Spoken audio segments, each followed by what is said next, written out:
Good afternoon. You said good afternoon. You did. I'm Bob Groves. I'm here to execute a very small duty to welcome you to this, the 7th annual Doyle Symposium.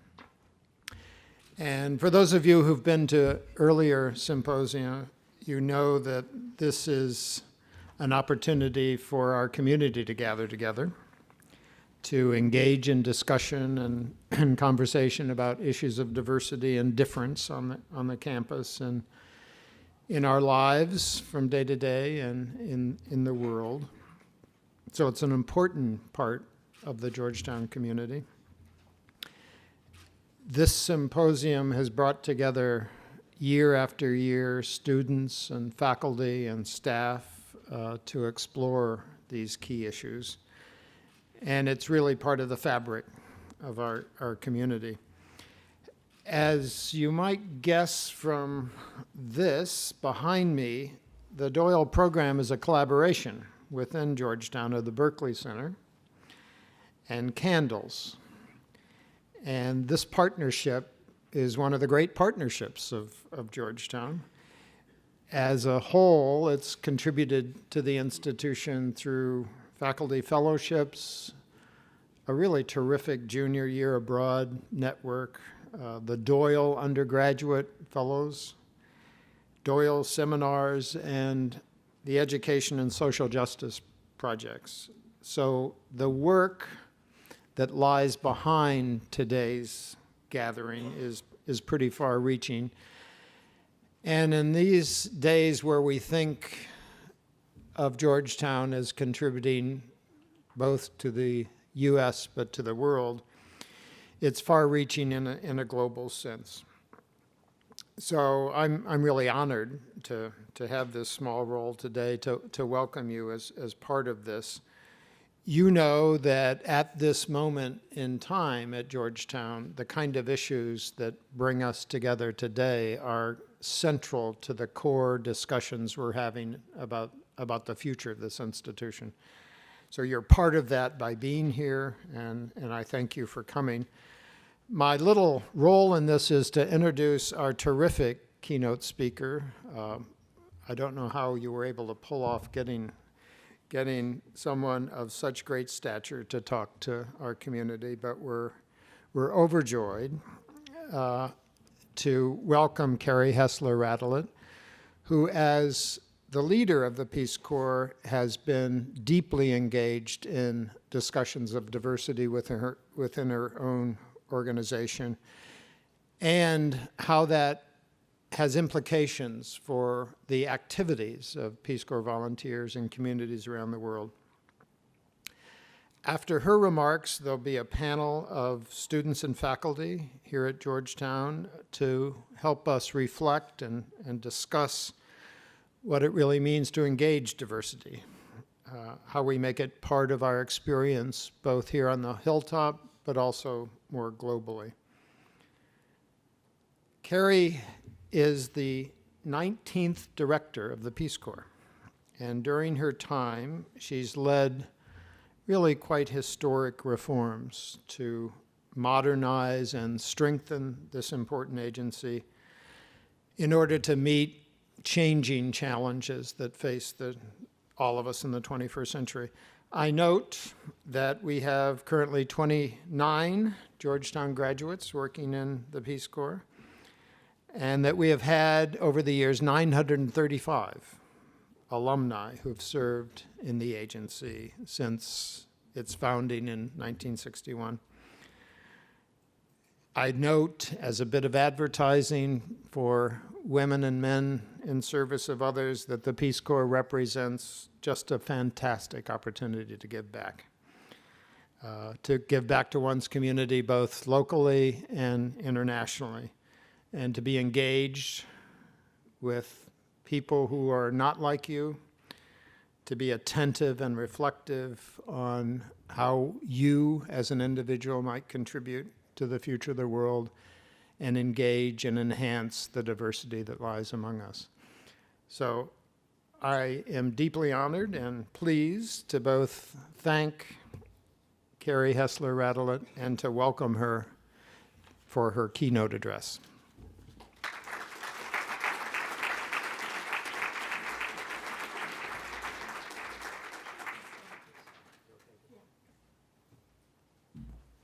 Hi, good morning, everyone. Or is it afternoon? I guess it's afternoon officially.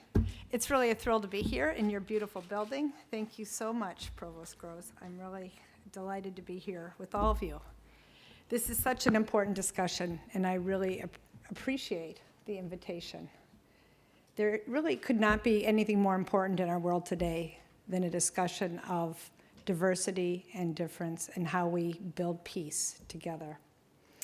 I want to begin my speech with a story. This is a story of a guy by the name of Peter Ter, who was born in South Sudan. Growing up, Peter had never heard of the Peace Corps. Not in his childhood, when at age 3, his family was murdered by Arab militiamen, and he was forced to flee into the bush, where he wandered for 9 years with a band of boys. Not later, in Kenya, when he finally reached a refugee camp, where he got his first chance to learn by tracing letters with a stick in the sand. It's where he developed a fascination with U.S. history. Peter's journey to the Peace Corps may be as unlikely as his journey to the United States at age 20, or his incredible commitment to receiving an education. He prepared for the GED, the high school equivalency exam, by going to Barnes & Noble, borrowing a book, sitting in a chair, and handwriting the questions into a notebook because he couldn't afford to buy the book. He aced the GED and was given a full ride to the University of Florida. After graduating from college, his greatest ambition was to give back to the nation that had given him so much. A professor suggested the Peace Corps instead of the Marine Corps, which was his other option. When he applied to Peace Corps, his only request was to please place him in a Muslim nation, because he did not want his life defined by hatred of the men who had killed his family. The only way he knew to learn to love Muslims was to live among them. He received an assignment to teach school in remote Azerbaijan, where villagers had never before seen an African. Yet in Peter's words, what surprised me most was how human love and connection became stronger than my family's history and deeper than the color of my skin. After 3 years of service, he extended an additional year, Peter went on to graduate school and he got a master's degree from Brandeis University. Peter is now in the country of Georgia, where he's working with Azeri refugees in that country. He has devoted his life to bringing peace and reconciliation to that corner of the world. And he hopes eventually to serve in our nation's foreign service, to represent our country at the highest levels around the world. His story is an American story, and it is a Peace Corps story. In his words, the best way to learn about the world and make a difference is by being fearless for the sake of wanting to do good things for humanity. What makes Peter special is not only his amazing story and his giant heart, but his commitment to fighting prejudice and bigotry, starting with himself. I think of the words of Nelson Mandela: if you want to make peace with your enemy, you must work with your enemy. Then he becomes your partner. 55 years ago this month, at the height of the Cold War, the Peace Corps was founded on the idea that a small group of people could serve our country in the cause of peace by living and working in developing countries. Since then, 220,000 Americans have served in over 140 countries around the world, working side by side with the communities they serve to address the most pressing challenges of our times: fighting infectious diseases, empowering women and girls, to protecting our planet for future generations. Our volunteers work with their communities to reduce poverty and combat the conditions that stifle hope and opportunity at the last mile of development, where most aid agencies, and indeed many governments, never reach. They go to do a job. They are teachers. They are health workers. They are youth entrepreneurship coaches. They are ag extension workers. but they do so much more.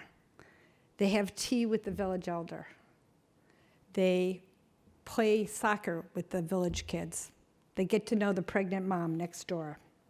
They build lifelong friendships with their coworkers. Many live with host families. They learn to see the world through their community's eyes. As volunteers, as an agency, we don't go into communities with all the answers. We listen and learn. We spend time just being present because it is in this downtime that we gain the insights and the credibility needed to do everything else. Because it is in those moments that people begin to share their lives, to let down their guard, to reach out in friendship. And that's when we begin to open our hearts, to share our lives, to broaden our horizons. And it is in those relationships, forged over the dinner table or in the quiet of dusk, that our volunteers gain all that they needed to do the important work that they do as catalysts of community-led change. We work as partners in development, person to person, community to community, nation to nation. And you can't really begin to partner with people until you step into their shoes and live life as they do. You need to understand them if you are to open their eyes to hope and opportunity. I firmly believe that this approach is not only the hallmark of compassionate service, but it is absolutely key to Peace Corps' impact around the world. The close relationships that volunteers forge with their community has everything to do with Peace Corps' lasting influence in some of the world's most vulnerable, hard-to-reach corners of this globe. Peace Corps' mission is world peace and friendship. We haven't quite conquered that one yet. But we have 3 goals to get us there. Our first goal is a development goal, to strengthen the capacity of local communities and individuals through the service of trained volunteers. Our second goal is to promote a better understanding of Americans on the part of people served. And our third goal is to promote a better understanding of other countries on the part of Americans, bringing the world back home. Now, promoting better understanding may seem awfully simplistic and maybe even naive in face of the incredible challenges facing our world today.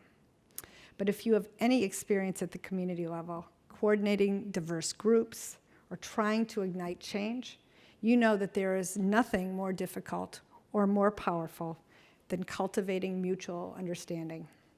And we have found that this critical process begins within us, that we first have to open our own hearts to difference before we can even begin to think about asking someone else to do the same.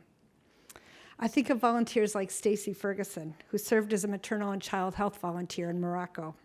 Stacy says that one of the most profound lessons she learned from her community was a new and deeper understanding and appreciation of what it means to live in a Muslim community of faith. She stated, "I was prepared to encounter new practices, new prayers, new traditions within the Muslim tradition, but I was not prepared to experience such acceptance, love, and inclusion from my Moroccan community. I had to come to terms with the fact that I brought so much baggage with me to Morocco, so many misperceptions, judgments, attitudes about Islam. I was so terribly mistaken." She continues, "My time in Morocco was an incredible learning experience. My experience with Islam did not at all fit in with the rhetoric that is so widely communicated through Western media. My truth as a returned Peace Corps volunteer," she said, someone who was loved and cherished by her Moroccan community, is that their faith in Islam led them to acceptance and love and a true desire for community with me, someone who was a stranger in their midst.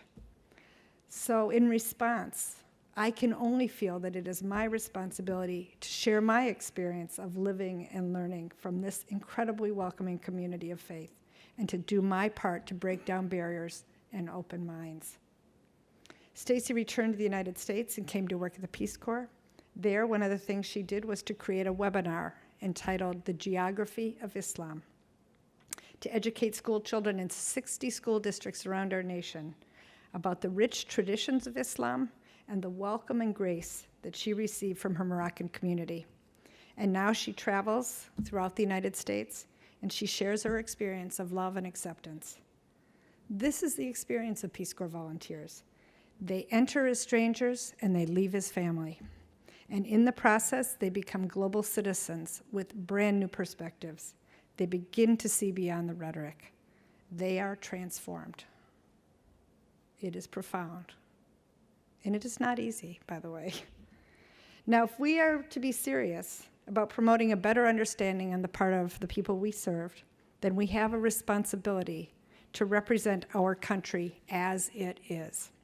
And that is why we are so committed to ensuring that our volunteer force reflects the rich diversity of our multicultural nation. It is not only the right thing to do, but it is the smart thing to do.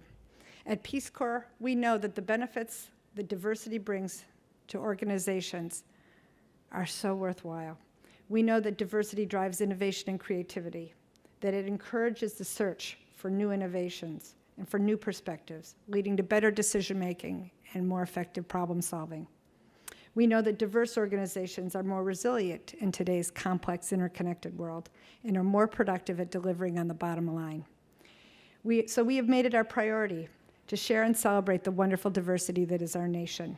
Diversity of religion and race, diversity of age and ability, of sexual orientation and national origin. And we are committed to inclusion. And by that, I mean supporting our volunteers in a way that not only recognizes and supports and celebrates the richness that each person brings to our mission, but also supports them to make the most of their time with us. Now, I think it is important, really important, to acknowledge that diversity is hard. You only need to read the newspapers to know that our nation is really not ready or has not completed the task of addressing difference among ourselves. We have not come to terms with diversity. Diversity initiatives almost always lead to anxiety and fear. It is almost always, especially in the beginning, an uncomfortable topic. It demands real, honest reflection and ownership of bias. It is hard, but it is so worth it. We are acting upon our commitment to diversity and inclusion in several ways. We have started a diversity recruitment initiative designed to help us reach all Americans, especially those that we have traditionally not engaged with. We've hired more than 20 diversity recruiters that are spread out throughout the United States. And we have created partnerships with key organizations that can help us reach into our priority communities. Our primary partners in this strategy are minority-serving institutions, historically Black colleges and universities, Hispanic-serving institutions, tribal colleges and universities. We are also partnering with sororities and fraternities that reach out into a diverse range of students, for example, Alpha Kappa Alpha, Alpha Phi Alpha, and others. And we have reached out to organizations like AARP and Rotary to bring us more age diversity, because that's important as well. And we have created a faith initiative designed to reach out to the diverse faith communities of all kinds here in the United States to increase recruitment and visibility, again, among those we have not traditionally engaged. We believe that people of faith make good volunteers because, in general, their faith calls them to serve. Through this initiative, we're also better able to support our volunteers of faith in their countries of service. Through Peace Corps' Faith Initiative, we're fostering interfaith dialogue and celebrating diverse faith traditions of our staff, our volunteers, and the communities in which we serve. For example, we've organized a year-long religious literacy series during which we have invited faith leaders and returned volunteers to talk about their faith and how it has led them down their path to service. And we have had an inspirational LGBT faith leaders panel that included discussions related to faith, again, diversity and inclusion, and the U.S. Supreme Court ruling around same-sex marriage. We hosted a 3-part series on combating Islamophobia. So as part of this, I sometimes speak to communities of faith. I was recently asked to speak at the worship service of Zion Hill Baptist Church, which is a large African-American church in Los Angeles. That congregation is led by an extraordinary returned Peace Corps volunteer whose name is Seth Pickens. Now, I have to say, I was intimidated by this invitation.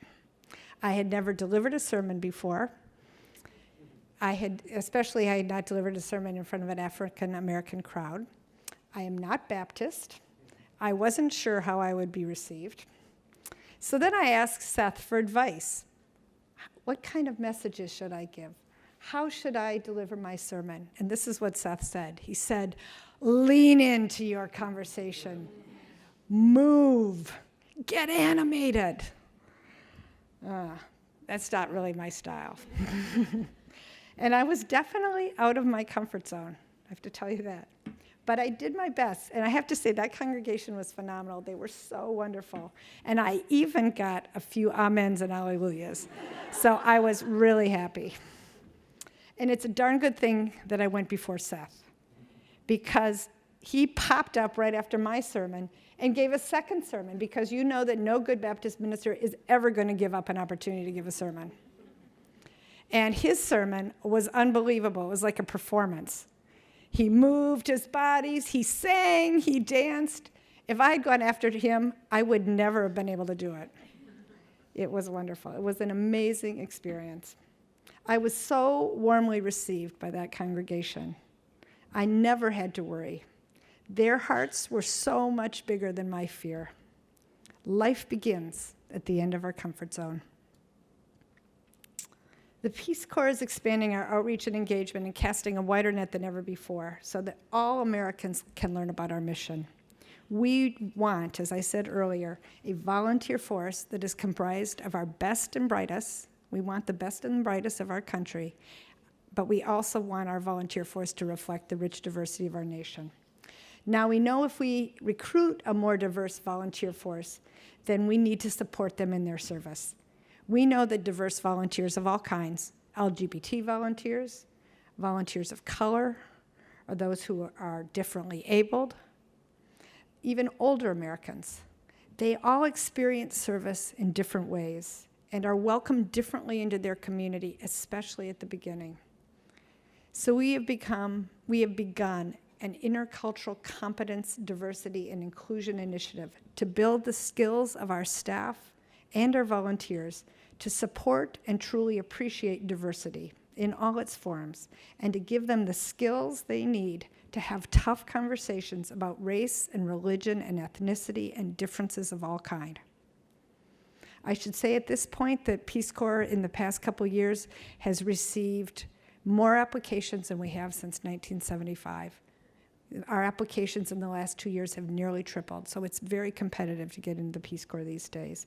And we are also very successful at increasing the portion of our volunteer applications that are from those who self-report as a minority. Right now, approximately 35% of our volunteers identify as underrepresented. But we know that representation is not enough. As an organization, we needed to create systems and policies to support difference, not just support it, but really celebrate it.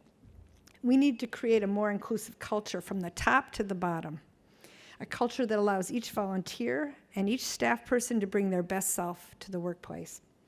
We need to embark on a journey of intentional, reflective learning about difference. Now, this has been an enormous initiative, and it will not be over until every single Peace Corps volunteer, every single staff member, every post, every country office is completely comfortable with intercultural competence, diversity, and inclusion. We want to create a Peace Corps that is inclusive so that we can welcome volunteers from all walks of life and train and support them to do their best with who they are in their job, the important job that they have in their community, the job of representing our nation in some of the most vulnerable and hard-to-reach corners of our globe. So I'm going to end with one more story. And this is a little different kind of story. This is the story of Vic and Adrian. And I met Vic. I actually never met Adrian, but I met Vic at a career fair about a year ago. He had just returned from Malawi, where he served as a teacher. He taught math and science in a secondary school, an all-boys secondary school. And his wife, Adrian, was a health volunteer. They lived in a small mud hut round with a thatched roof and a little garden. And he would go every day to teach at school, and she went off to the health clinic. So I said to Vic, I said, what do you think was the most important thing that came out of your service? How would you describe that? And he said, you know, if you had asked me a month ago, I would have said something different. I would have told you how proud I was that our students, my math students, their results at the end of the year exam, and in places like Malawi, everything depends on one exam at the end of the year. Anyway, he said, my students received a grade that was 25% higher than the national average. I was really proud of that. But on the last day I was in country, everything changed. I got a knock on the door from one of my students. It was one of the shy students. I was really surprised that he was there because it was not someone that I expected to be there. But he said to me, Mr. Vick, I heard you were leaving, and I wanted to make sure that I told you one thing. He said, I want you to know that when I grow up, I want to treat my wife like you treat yours. He said, I've been watching you over the last 2 years. I see how you go with her to the market and help her shop for vegetables. And then you come home and you help her cook. And you help her wash clothes. No Malawian man ever helps a woman wash clothes. He says, and I see how she helps you too. I saw her on the roof the other day, repairing the roof. And I know she helped to repair the fence as well. And then on the weekends, you go and visit our community members. In Malawi, just as an aside, in Malawi, often what happens is the women cook the food, and then the women eat the food in the kitchen, and then the men eat the food in the living room, and then of course they get the better portions or more food or what have you. Now, American women are sort of genderless, and so Adrian, got to eat with the men at times. So he said, I see how Adrian eats with the men, but then at the end of the meal, you go back into the kitchen and you spend time with the women as well. And I know that you have talked a lot about gender relations in your country and how important it is to you that you and Adrian have a marriage that is equal. He says, I see how you have fun with her on the weekends. You ride your bike all around, you climb the mountain. You enjoy being together. I see the love and respect that you have for each other, how you value each other's opinion. When I grow up, I'm going to treat my wife like you treat yours. Now, I hear stories not exactly like this, but sort of like this every single day. It happens in every cab ride. If I get an Ethiopian cab driver, that driver will tell me about the impact of a Peace Corps volunteer if he had one. The other day I was I was flying to Boston. I took a cab to National Airport. Taxi driver said, I told him I worked at Peace Corps. He said, Peace Corps changed my life. I learned English from a Peace Corps volunteer. It enabled me to come to the United States, and now my daughter is a doctor. I'm driving a cab, but she is a doctor. It's a transformative experience. But almost always what people remember is not whether or not they could calculate the diameter of a circle, but it was the values that that volunteer lived just by being in the community. It was the kindness that they presented, their willingness to spend time with children, the care that they gave to engaging young women, helping people find their voice. That is what Peace Corps service is all about. And to me, that is the beginning of peace. Our community, like yours, draws men and women who are interested not just in imagining a better future, but in rolling up our sleeves to do something. I assume that's why all of you are here, because you care about this. You care about a better world. We share, I believe, an abiding belief in the power of personal commitment and personal connection, that there is nothing more important than the relationships we build. Those relationships define our communities and transform our lives. And we hold true to a common conviction that acts of love and acts of unity are, in the end, acts of peace. All of us, all of you, are visible evidence that we stand with our brothers and sisters of all nations. We stand with them against poverty, against discrimination, against gender inequality, against injustice, against economic disparity. We stand with our brothers and sisters around the globe as they seek to create the conditions where peace, development, and prosperity can flourish. Thank you very much.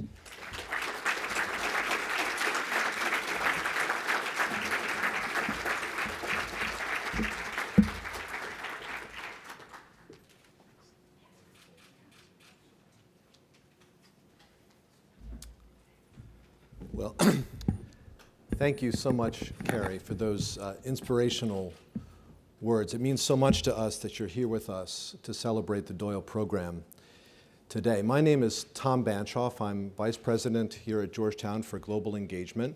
But more important today, I'm the Director of the Berkley Center for Religion, Peace, and World Affairs, which is proud to be a partner of Candles in the execution of the Doyle program, something we've been doing for 7, 8, 9, 10 years, depending on how you count. We've now become part of the Georgetown landscape. We're very proud of that. And my job, if you looked at the program, is to offer some reflections, not to keep you too long from your lunch, but in a way to build a bridge from Carrie's remarks to the wider mission of the Doyle program, to some of the insights you'll hear from the student and faculty panel in just a few moments. And it's not hard to build that bridge. I mean, you touched on so many important issues. I think for many of us, you put the work, the incredible work of the Peace Corps in a slightly different light, an emerging light, with an emphasis on diversity and engaging difference. We figured out that peace and development are connected. And what you've made beautifully clear is that engaging with difference, not just around the world, but here in the United States, within the Peace Corps, within our wider institutions, is critically important. One thing I would pick out, which really resonated, is that engaging with difference really means listening. And Peace Corps volunteers, the most effective, will go out into their communities.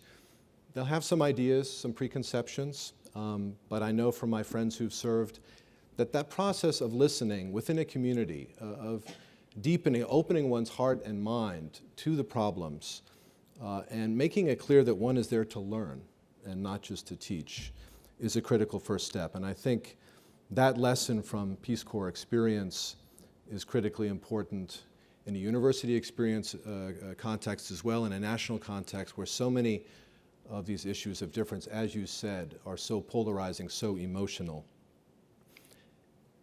There are other things I could draw on, but I think that's the most important insight I would take, and it really resonates with the work of the Doyle program, with our efforts to engage not just inside the classroom, but outside the classroom, to see Georgetown as a community, as a community of discourse, a community where we learn to listen to one another in all kinds of different and important ways. Before I ask Carrie to come back up and answer your questions, and before we transition to lunch, I did want to say something about the Berkley Center and the faith dimension, which you mentioned. The Berkley Center, as many of you know, will be turning 10 this coming week. We have a range of public programs, including a talk by Madeleine Albright on the 7th, that's next Thursday, to talk about religion and world affairs and the challenges ahead. And you mentioned the importance of faith, the growing awareness of faith within the Peace Corps with your faith initiative. It's something that 10 years into the history of the Berkley Center, we're still wrestling with, something that the world is wrestling with, and we hope many of you will join us for that occasion. We do have some time, I've been told, for some questions, and you're willing to come on up. So please come back to the podium. Please join me in welcoming Carrie back before we break for lunch.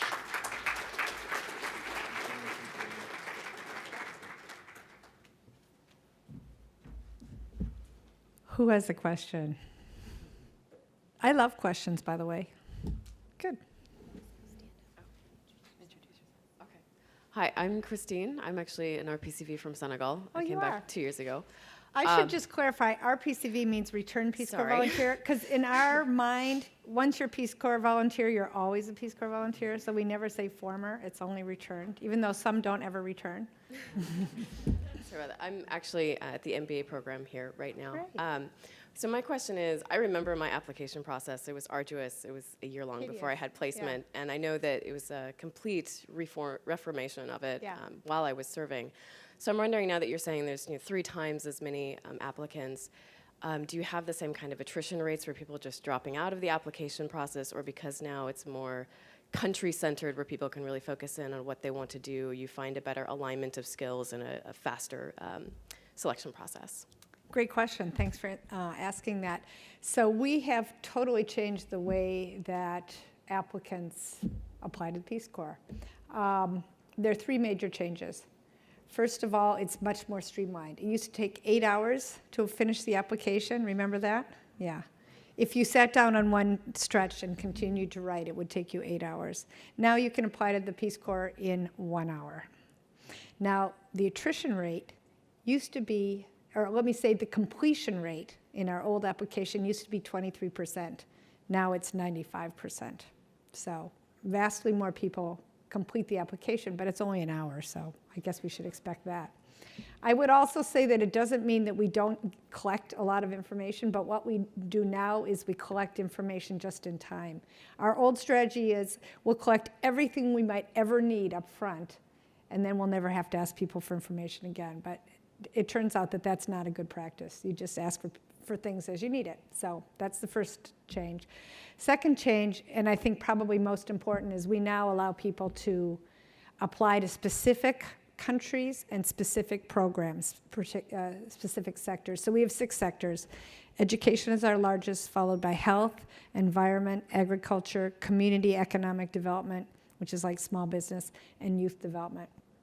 So you can now apply to do fish farming in Zambia, or you can apply to do health in Tanzania, or you can apply to be an environment volunteer in Vanuatu, or you can be a community economic development social entrepreneurship volunteer in Peru. So each program is listed, and we say the qualifications that are needed for those jobs, and then you can apply for those jobs. Now, there are some jobs that are very, very competitive. For example, the environment program in Peru is the #1 requested program in the country. I think last year we had 700 applications for 30 positions. There are other positions, there are other programs that aren't quite as competitive. So part of it is really surfing the Peace Corps world to identify what the options are for you. And now we have country websites that give you a great deal of information about every single country program.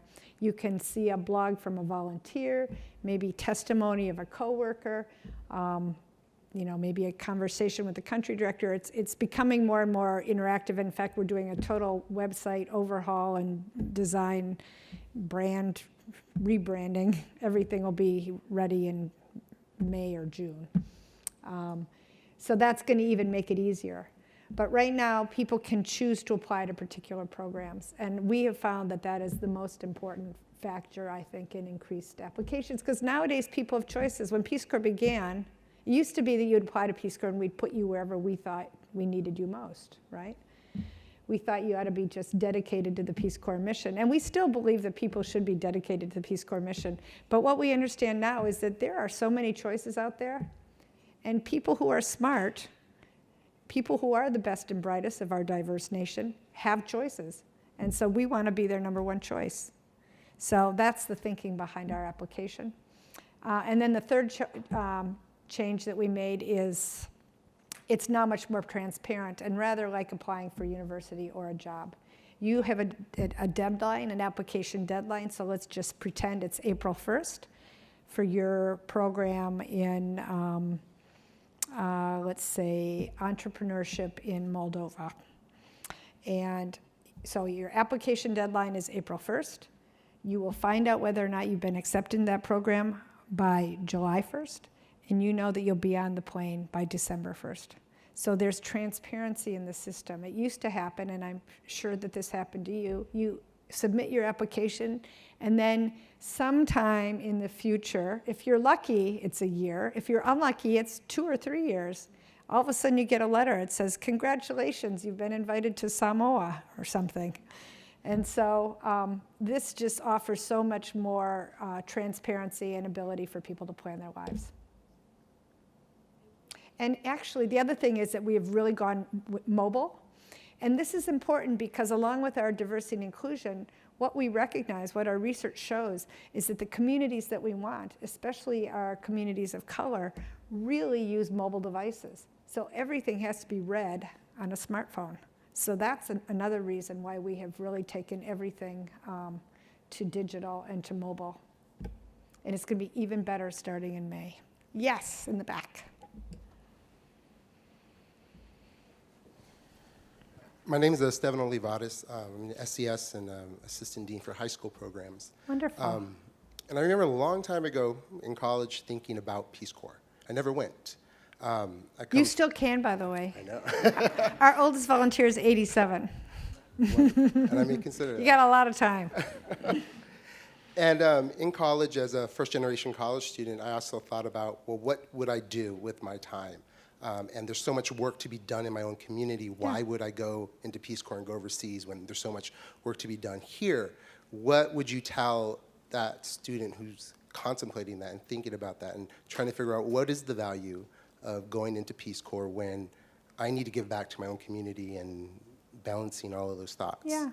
You know, that's an excellent question. And I guess I would say you need to sort of look at your own heart and your own desires. There's plenty of work to be done here. And there are lots of fantastic ways to do it. So Peace Corps is definitely not the only path.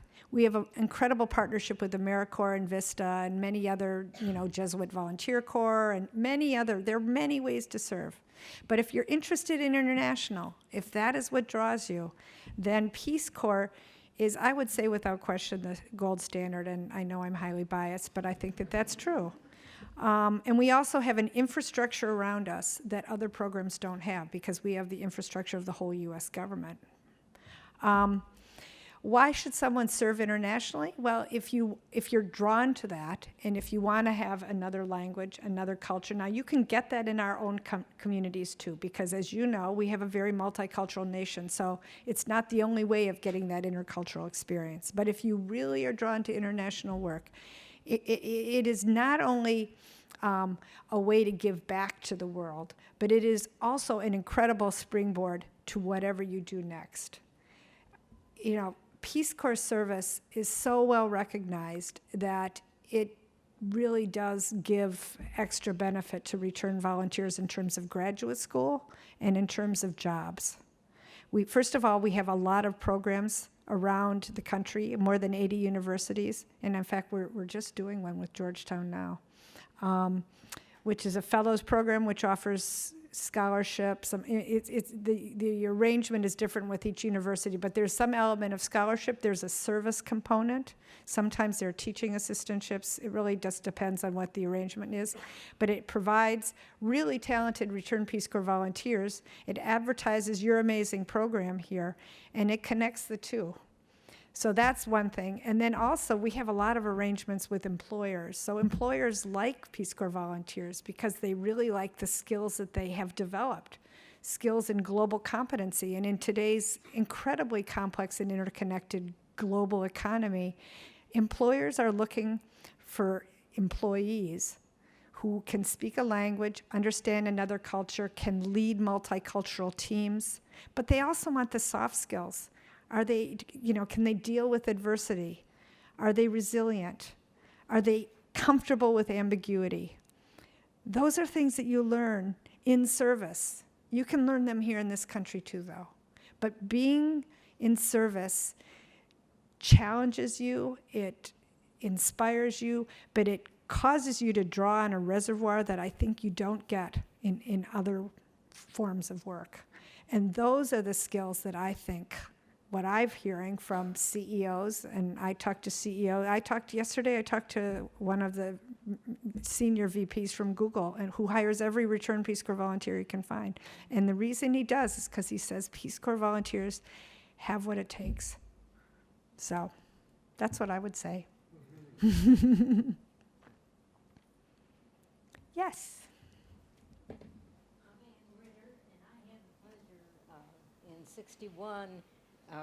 In 61, of being a close friend and keeping up with my second grade friend, Carol Bowers, now Minkiti, who was in either the first or second or third year of Peace Corps. Wow. Taken from Dallas, Texas. Well, she had just come back from working with the children in, I believe, Arizona with a project, and then was in Peace Corps and sent to teach English in a men's college in Liberia.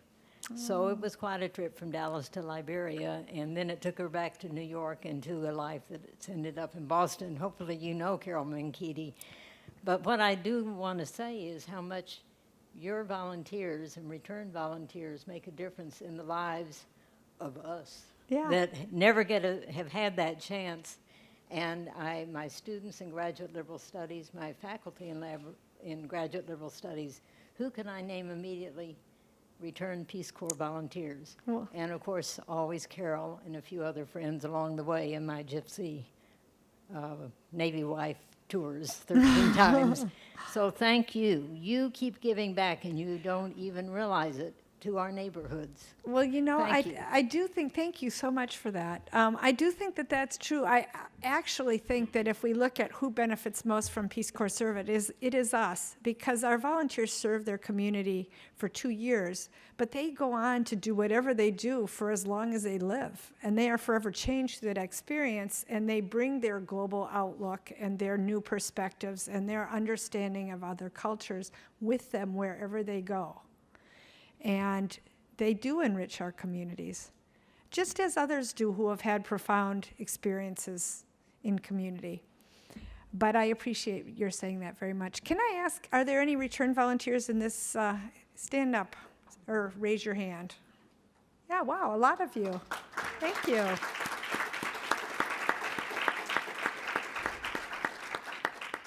You know, Liberia is a country that's really near and dear to our hearts, so I'm happy to know that she was there. During the long Civil War, it was really the Friends of Liberia, which is a group of returned Peace Corps volunteers who kept the entire health system alive. They sent money, they dedicated their talent. There are a few volunteers who never left Liberia and stayed there during the terribly long and very dangerous Civil War. So our volunteers not only enrich our country here, but they enrich their countries of service, many of them for as long as they live. They support scholarship programs, they fund projects, they send bicycles, they send sewing machines. They remain forever committed to that country. They are ambassadors for that nation, again, for the rest of their lives. One more question? Yes.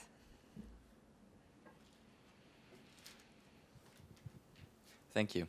My name is Bastien. I'm actually a returning volunteer of the German equivalent to the Peace Corps. Oh, wonderful. And I've spent a year abroad in Benin, where I worked. Now my question is, when we're talking about diversity, there has been this reverse program that's been introduced, I think, 1 or 2 years ago in Germany, where it gives the opportunity for foreign volunteers, for example, in Malawi, to come to Germany to serve as a volunteer, as a health worker or a kindergarten teacher. And I was just curious about your opinion on that, if there has been any plans within the Peace Corps administration about these reverse programs, or just your personal opinion on that.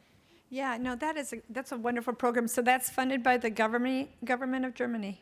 You know, I really love that idea. Our country has some programs like that. It's not run through Peace Corps, but we have the Fulbright program, we have Atlas Corps, we have the Young African Leaders Initiative. I think it's called the Mandela Young Leaders Program now.